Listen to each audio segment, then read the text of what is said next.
उत्तर प्रदेश माध्यमिक शिक्षक संघ के अध्यक्ष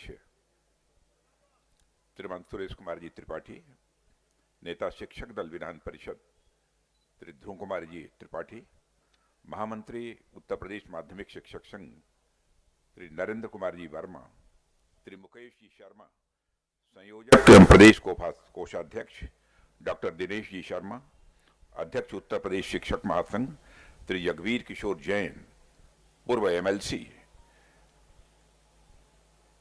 डॉक्टर प्रमोद मिश्रा, वरिष्ठ उपाध्यक्ष श्री सुभाष चंद्र जी शर्मा, पूर्व एमएलसी, श्री हेम सिंह पुंडी, पूर्व एमएलसी, और श्री इंद्रासन सिंह जी, पूर्व महामंत्री, और यहां मौजूद मेरे सभी शिक्षक भाइयों एवं बहनों, सबसे पहले तो मैं आप सबके प्रति आभार व्यक्त करना चाहता हूं कि आप सब लोगों ने माध्यमिक शिक्षक संघ के इस अधिवेशन में मुझे आमंत्रित किया है। वर्षों पहले लखनऊ में केकीसी में एक बहुत बड़ा सम्मेलन माध्यमिक शिक्षक संघ का था। जब मैं उत्तर प्रदेश का मुख्यमंत्री था तो उस समय मैंने उस सम्मेलन में भाग लिया था। आज वो हमारे बीच नहीं रहे, स्वर्गीय ओम प्रकाश जी शर्मा। बीच में भी कई बार उन्होंने आमंत्रित किया था, लेकिन राजनीतिक व्यस्तता होने के कारण चाहते हुए भी मैं उन कार्यक्रमों में बाद में सम्मिलित नहीं हो पाया था। लंबे अरसे के बाद पहली बार मैं अपने उत्तर प्रदेश के माध्यमिक शिक्षक संघ के अपने साथियों से, अपने परिवार के सदस्यों से मिल रहा हूं।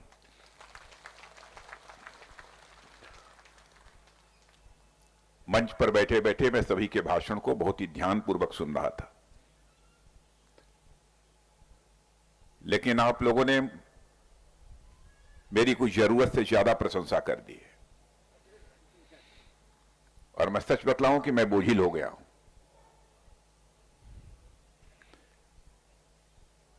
और आप लोगों ने ऐसे ऐसे शाब्दिक अलंकरणों का प्रयोग किया है, मुझे विभूषित करने के लिए आप लोगों ने शाब्दिक अलंकरणों का प्रयोग किया है। जैसे कोई ठीक ठाक तरीके से दिखाई दे, सुंदर दिखाई दे, उसकी डेंटिंग, पेंटिंग, सेंटिंग, और बहुत सारे अलंकार पहनाए जाते हैं सोने चांदी के भी। लेकिन हर मनुष्य को जीवन में इस सच्चाई को समझना चाहिए कि मनुष्य अपने जीवन में शाब्दिक अलंकरणों से अलंकृत होकर विभूषित नहीं हो सकता है। मनुष्य अपने जीवन में विभूषित हो सकता है तो अपनी कृतियों के माध्यम से ही, अपने डीड्स के कारण ही विभूषित हो सकता है। आप सबका ही स्नेह था। आप ही के शिक्षक संघ के बहुत सारे ऐसे वरिष्ठ लोग रहे हैं जो हमारे बीच में नहीं हैं। उन सब लोगों का भी मेरे प्रति स्नेह था। परमात्मा ने सभी को गुमराह करने की और इसमें परमात्मा का बहुत बड़ा आशीर्वाद है। भारत की राजनीति नेताओं की कथनी और करनी और भारत की राजनीति और भारत के नेताओं पर जनता का विश्वास एक समाप्त होता चला है और भारत जो लोकप्रियता का संकट पैदा हुई, परमात्मा ने यह शक्ति दी कि हम लोगों ने तय किया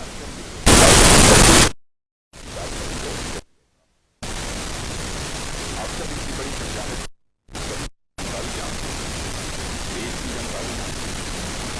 जब भी मैं बोलता हूं वो अमल करता हूं। आपको आप सामान्य मैं देता नहीं, मैं इतना ही कहता हूं कि मैं अपनी तरफ से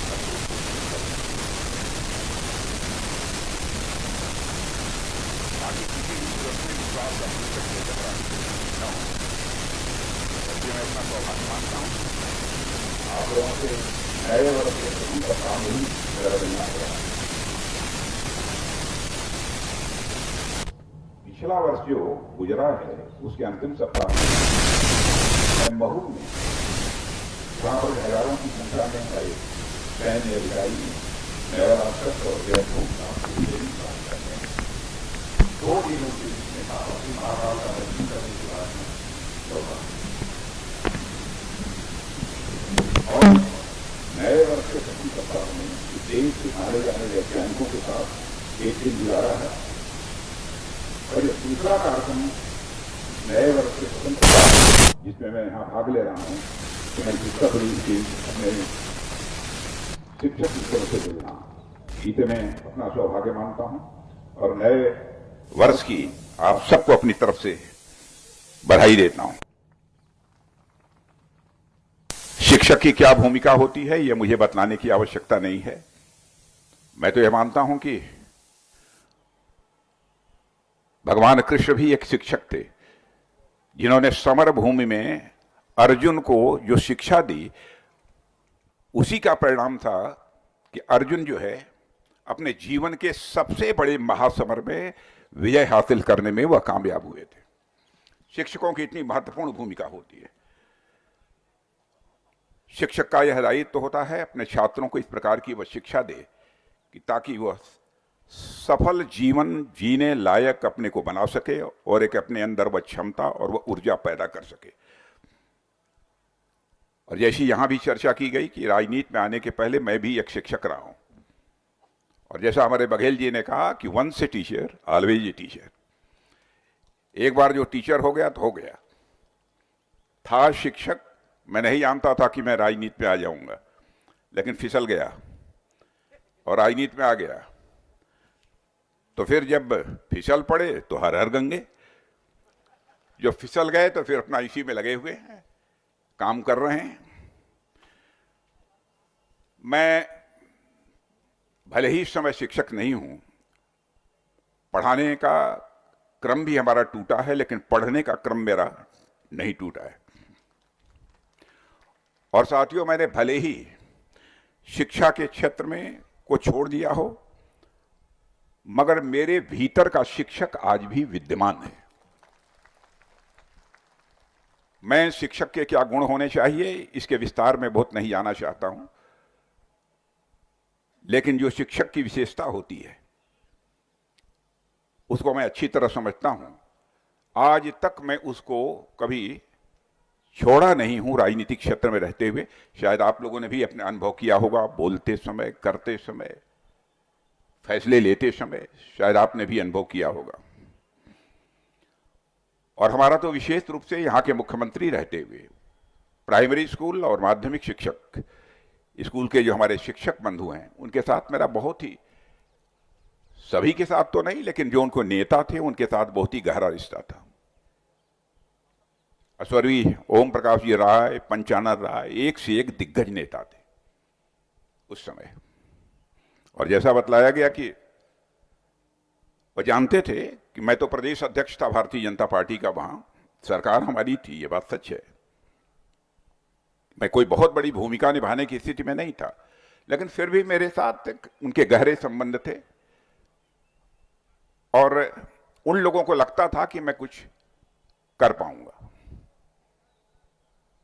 विधाता को मंजूर था, प्रदेश का मैं मुख्यमंत्री बन गया, तो बधाई देने के लिए ये 5-6 लोग मेरे पास आए थे और उन्होंने कहा कि साहब, जिस समस्या की हम चर्चा करते रहे हैं, अब तो आप स्वयं ही मुख्यमंत्री बन गए हैं, जरा इस पर विचार कर लीजिए। तो मैंने उस समय कहा था कि जाइए, 6 महीने के अंदर शासनादेश जारी हो जाएगा। सामान्यतः मैं आश्वासन देता नहीं हूं, लेकिन उस दिन पूरे कॉन्फिडेंस के साथ मैंने कहा था कि आप जाइए, 6 महीने के अंदर शासनादेश जारी हो जाएगा। और वह 6 महीने के अंदर ही, 6 महीना समाप्त हो रहा था, उसके 3 या 4 दिन पहले जिस दिन शासनादेश जारी हो रहा था, उसी दिन मैंने शर्मा जी को टेलीफोन करके बतलाया, आज हम शासनादेश जारी कर रहे हैं। और पंचम वेतन आयोग की सुविधा जो प्राप्त होनी चाहिए वह प्राप्त हुई। और मेरे बहनों भाइयों, मैं कहना चाहता हूं, आपके ऊपर मेरा कोई एहसान नहीं है, यह तो मैंने अपने दायित्व को निभाया है। जो मुझे उचित लगा, जो न्याय संगत था, जो किया जाना चाहिए था, उसे ही हमने किया है, या किसी के ऊपर एहसान नहीं किया है। इसलिए मेरी बहुत प्रशंसा की जाए, मैं समझता हूं कि इसका कोई बहुत औचित्य नहीं है। और माध्यमिक शिक्षक संघ में काम करने वाले लोगों की सांगठनिक कुशलता उस समय मैंने देखी थी। अब आज तो बहुत नजदीक से देखने का मुझे कोई बहुत अवसर नहीं मिला है, लेकिन उसमें सांगठनिक कुशलता देखी थी। बड़ी संख्या में एमएलसी विधान परिषद में आकर बैठते थे तो माध्यमिक शिक्षक संघ के बैठते थे। क्या हनक थी, क्या हनक थी। ये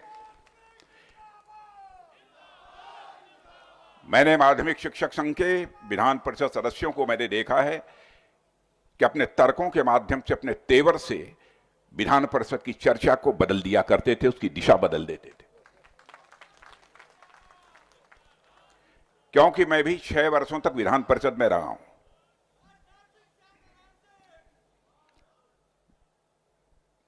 मैं विधानसभा में भी रहा हूं, विधान परिषद में भी रहा हूं, राज्यसभा में भी रहा हूं और 4 बार से लगातार लोकसभा में भी हूं। लेकिन विधानसभा में वह तेवर हमने उन सभी का देखा था। और मैं स्वर्गीय ओम प्रकाश जी शर्मा की जितनी तारीफ करूं तो मैं इमोशनल हो रहा हूं उनके कारण। अद्भुत व्यक्ति थे। हमारे देश में हमारी सेनाओं के लिए कहा जाता है अंतिम सांस और अंतिम गोली तक लड़ना, यह उनके जीवन का संकल्प होता है।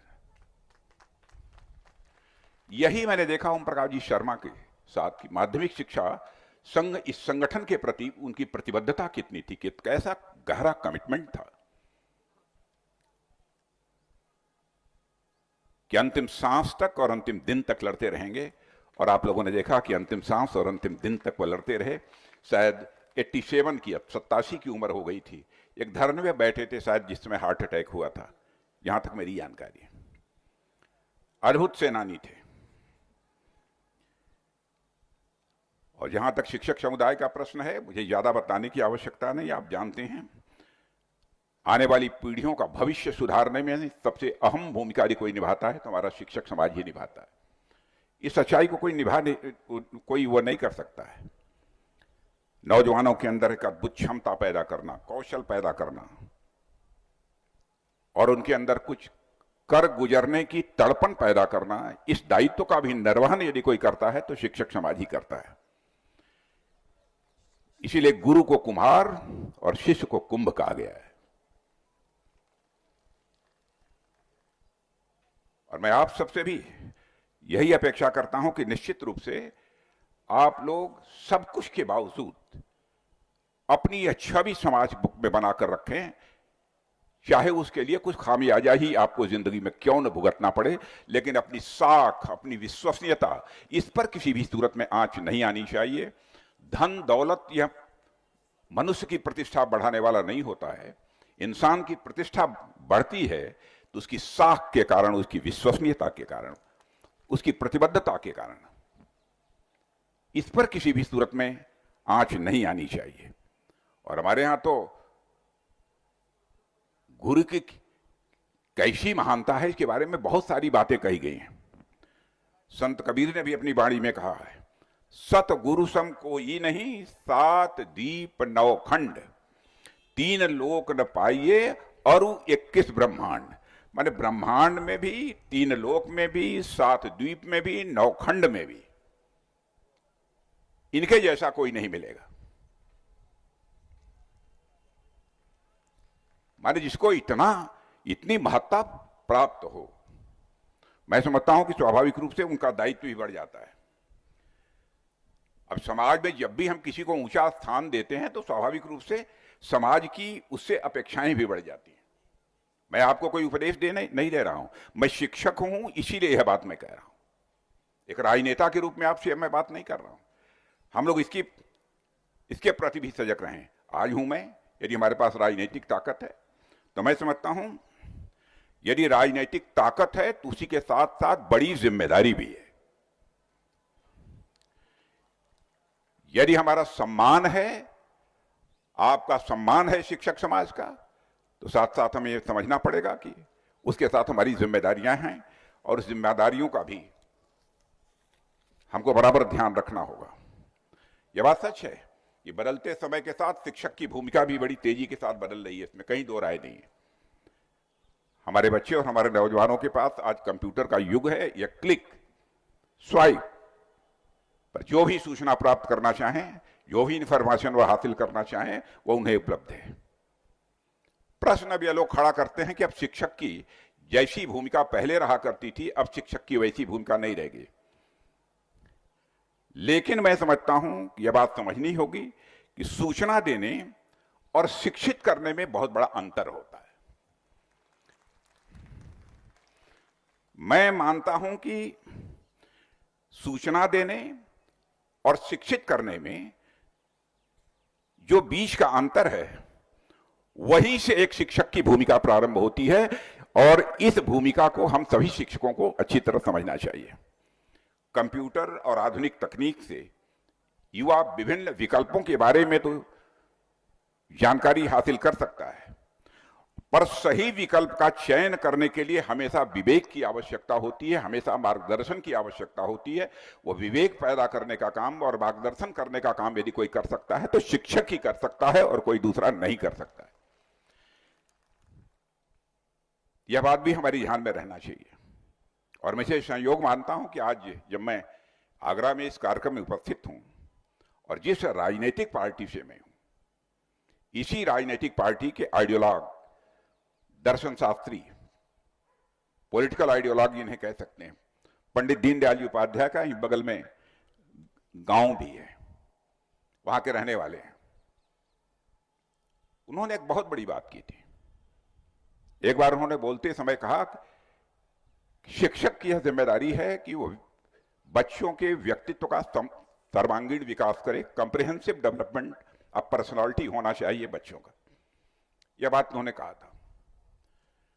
प्रश्न यह उठता है कि बच्चों के व्यक्तित्व का समग्र विकास कैसे होगा, या किसी भी व्यक्ति के व्यक्तित्व का समग्र विकास करना चाहते हैं तो हम क्या अपेक्षाएं करते हैं, कैसे होगा उसके व्यक्तित्व का समग्र विकास। उन्होंने कहा था इस बात का हमको ध्यान रखना होगा कि मनुष्य तन, मन, बुद्धि और आत्मा, इन चार चीजों को मिलाकर बना हुआ है और चारों की अलग अलग आवश्यकताएं हैं, चारों की अलग अलग भूमिकाएं हैं। जब तक चारों की, तन, मन, बुद्धि, आत्मा, तन के अंदर सारी इंद्रियां भी आएंगी, जब तक चारों की आवश्यकताओं को, चारों की भूख को हम पूरा नहीं करेंगे, तब तक मनुष्य जीवन में सुख की प्राप्ति नहीं कर सकता, आनंद की प्राप्ति नहीं कर सकता। और मनुष्य के जीवन का अल्टीमेट गोल, अंतिम इच्छा यही रहती है कि वह सुख प्राप्त करे, आनंद प्राप्त करे। आप हो चाहे हम हो, चाहे कोई भी हो, सबकी इच्छा रहती है कि वह सुख प्राप्त करे। तो उन्होंने कहा कि इंद्रियों का सुख यदि प्राप्त करना है तो उसके लिए धन चाहिए, मन का सुख यदि प्राप्त करना है तो मान, सम्मान, स्वाभिमान चाहिए। यदि बुद्धि नहीं काम कर रही है, व्यक्ति पागल है, तो उसे सुख की प्राप्ति नहीं होगी, चाहे कितनी भी बड़ी धन दौलत क्यों ना हो, चाहे कितना भी बड़ा मान सम्मान उसको क्यों ना दे दे। उसके बाद विवेक चाहिए, बुद्धि चाहिए, ज्ञान चाहिए बुद्धि के लिए। और आत्मा के लिए उन्होंने कहा कि मनुष्य की आत्मा जितनी बड़ी होती चली जाती है, जितनी उसमें विशालता आती जाती है, सुख की मात्रा, आनंद की मात्रा अपने आप बढ़ती चली जाती है। और व्यक्ति अंत में कहता है अपने जीवन के, हे परमात्मा, मेरी आत्मा का तेरे साथ मिलन हो जाए, परमात्मा के साथ मिलन हो जाए, ताकि हमको जीवन में मोक्ष की प्राप्ति हो जाए।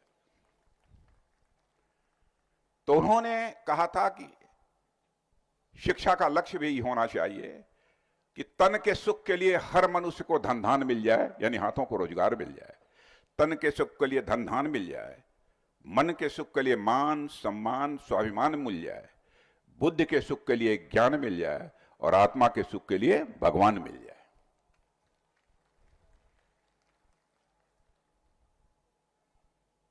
यह पंडित दीनदयाल जी उपाध्याय ने कहा, और यही है किसी भी व्यक्ति के व्यक्तित्व का, के समग्र विकास का एक जो रास्ता कह सकते हैं, मैं मानता हूं कि यही है। और बहुत बड़ी बात उन्होंने कही थी। और साथियों, आज मैं कहना चाहूंगा कि इस देश के जो भविष्य हैं, उन भविष्य को बनाना आप सबकी ही जिम्मेदारी है।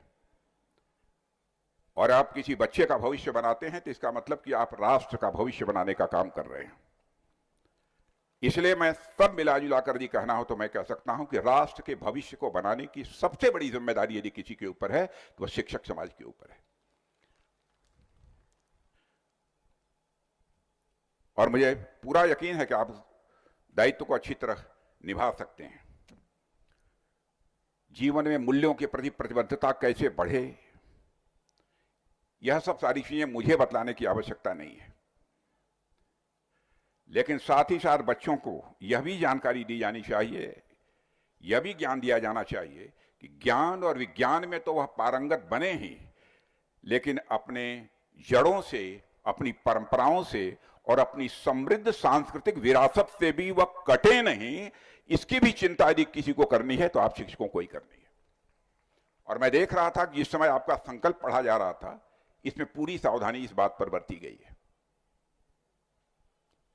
कि आप अपनी सांस्कृतिक विरासत, आप अपनी जड़ों से, अपनी परंपराओं से किसी भी सूरत में न कटें, और इस दायित्व को आप निभा रहे हैं।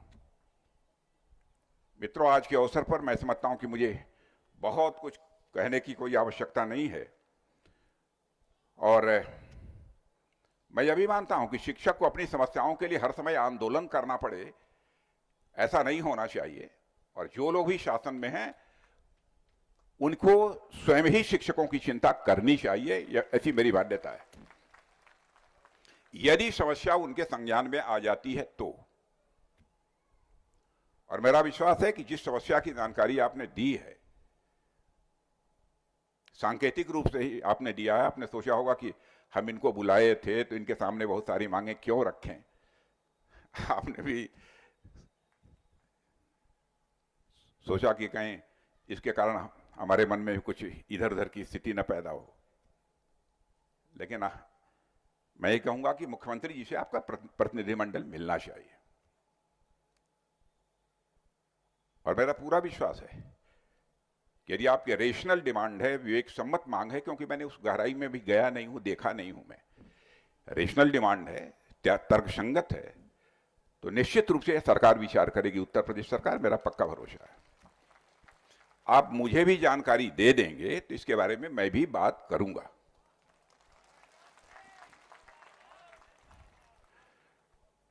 लेकिन फैसला उत्तर प्रदेश सरकार को लेना है, जिंदाबाद नहीं है।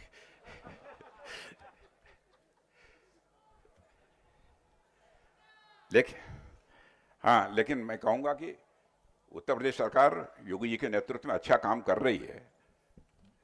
आप लोग मिलिए, एक आध बार संवाद हुआ है कि नहीं आप लोगों का? एक आध बार भेंट मुलाकात आप लोगों की हुई है कि नहीं? किसी की नहीं हुई है? हुई है ना, बतला दिया है ना। एक आध बार मिल लीजिए उनसे। ध्रुव कुमार त्रिपाठी जी के नेतृत्व में मिले थे, एक बार मिल लीजिए। और मुझे पूरा विश्वास है कि आपकी समस्याओं का समाधान आप कितनी जायज है, कितनी नाजायज है, मुझे कुछ नहीं मालूम है। जायज है तो मैं योगी जी के बारे में कह सकता हूं कि वो पूरा करेंगे।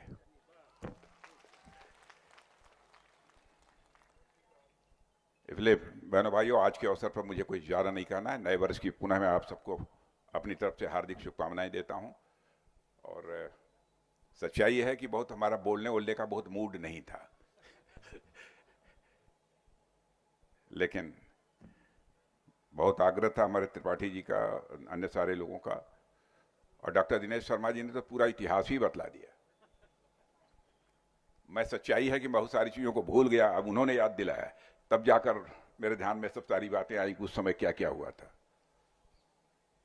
अब नकल विरोधी कानून की जब बात इन्होंने की, किसने, हमारे सांसद जी ने, तो मैं तो बड़े असमंजस में पड़ गया था, क्योंकि मुझे बहुत गालियां पड़ी थी उस समय।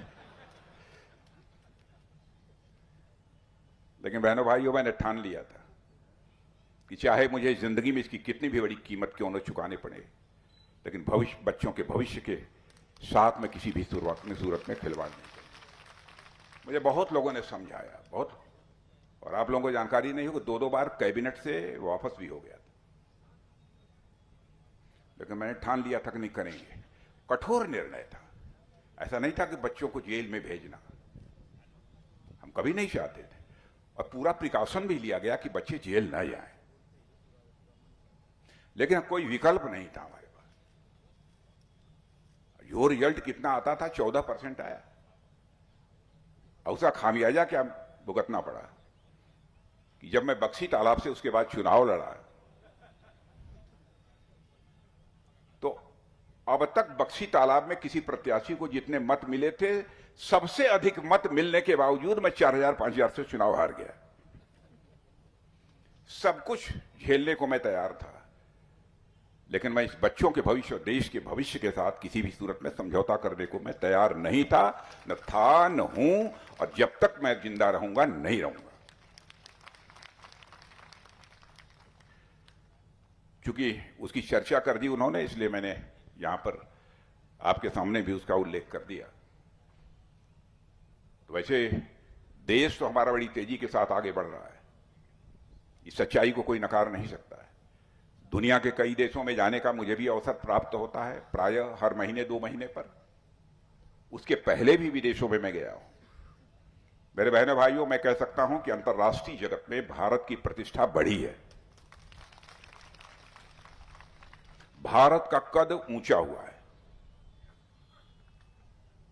पहले इंटरनेशनल फोरम पर, अंतर्राष्ट्रीय मंचों पर भारत कुछ बोलता था तो लोग भारत की बातों को जिस गंभीरता पूर्वक लिया जाना चाहिए नहीं लेते थे, लेकिन आज यदि अंतर्राष्ट्रीय मंचों पर भारत कुछ बोलता है तो दुनिया कान खोलकर सुनती है कि भारत बोल क्या रहा है, यह भारत की हैसियत बनी है। आपने शायद कभी पढ़ा होगा कि अमेरिका यह दुनिया का सबसे ताकतवर देश माना जाता है। अमेरिका के एम्बेसडर जो भारत में हैं, उन्होंने 4-6 महीने पहले कहीं बोलते हुए कहा था कि if you want to see the future come to India, यदि भविष्य देखना चाहते हो तो बाहर आओ, वह भारत आओ। If you want to feel the future come to India, यदि भविष्य महसूस करना चाहते हो तो भारत आओ। If you want to work on future come to India, यदि भविष्य पर काम करना चाहते हो तो भारत आओ। यह भारत के बारे में एक अंतर्राष्ट्रीय जगत में धारणा बनी है। यह कोई छोटी बात नहीं है। आर्थिक दृष्टि से देखा जाए, जो हमारा भारत कभी दुनिया में धन दौलत के मामले में, इकोनॉमी की साइज, अर्थव्यवस्था के आकार के मामले में दुनिया के देशों में 11वें स्थान पर खड़ा था, आज वह जंप लेकर 5वें स्थान पर पहुंच गया है। और मैं आपको विश्वास दिलाता हूं, आज मैं आपको विश्वास दिलाकर जाना चाहता हूं, वह दिन दूर नहीं है। 2-2.5 वर्षों के अंदर, देख लीजिएगा, बहुत संभल कर बोल रहा हूं, 2-2.5 वर्षों के अंदर हमारा ये भारत अर्थव्यवस्था के आकार, इकोनॉमी की साइज, धन दौलत के मामले में दुनिया के टॉप 3 कंट्रीज में आकर खड़ा हो जाए। यह केवल सरकार में बैठे हुए लोगों के कारण ही केवल संभव हो पाया, ऐसा नहीं। उसमें सबकी भूमिका है, समाज के हर नागरिक की भूमिका है, समाज के हर सेक्शन की भूमिका है, और उसमें आप लोगों की भी भूमिका है। और आगे हमारा भारत ये बढ़ता रहे, इसमें जो कुछ भी हम सब योगदान कर सकते हैं, करने की अपनी अपनी तरफ से हम कोशिश करें। और इन्हीं शब्दों के साथ मैं एक बार आप लोगों के समक्ष समस्त उत्तर प्रदेश के शिक्षकों के प्रति भी हृदय से सम्मान की अभिव्यक्ति करते हुए अपना निवेदन समाप्त करता हूं।